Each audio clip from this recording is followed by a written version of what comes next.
आपण ଜାଣନ୍ତି କି ଦୁନିଆର ସବୁଠାରୁ ଶକ୍ତିଶାଳୀ ଶବ୍ଦମାନଙ୍କ ମଧ୍ୟରୁ ଗୋଟିଏ ହେଉଛି ଓମ୍ ନମଃ ଶିବାୟ।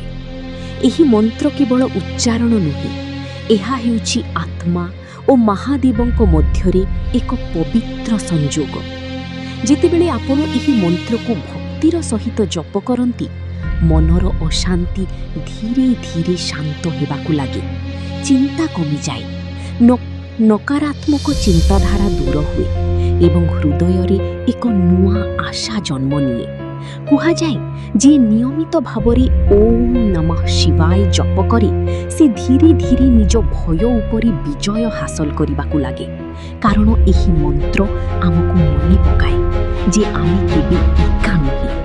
ମହାଦେବ ସବୁବେଳେ ନିଜ ଭକ୍ତଙ୍କ ସହିତ ରହିଥାନ୍ତି।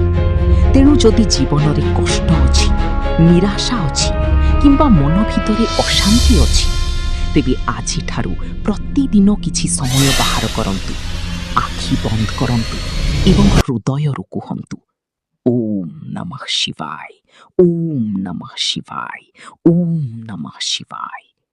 ବିଶ୍ୱାସ ରଖନ୍ତୁ, ଏହି ମନ୍ତ୍ର ଆପଣଙ୍କୁ ଭିତରୁ ଶକ୍ତିଶାଳୀ କରିବ। ହର ହର ମହାଦେବ। ଏଭଳି ଆଧ୍ୟାତ୍ମିକ ଭିଡିଓ ପାଇଁ ଆମ ଚ୍ୟାନେଲକୁ ଲାଇକ୍, ସେୟାର ଓ ସବସ୍କ୍ରାଇବ୍ କରନ୍ତୁ।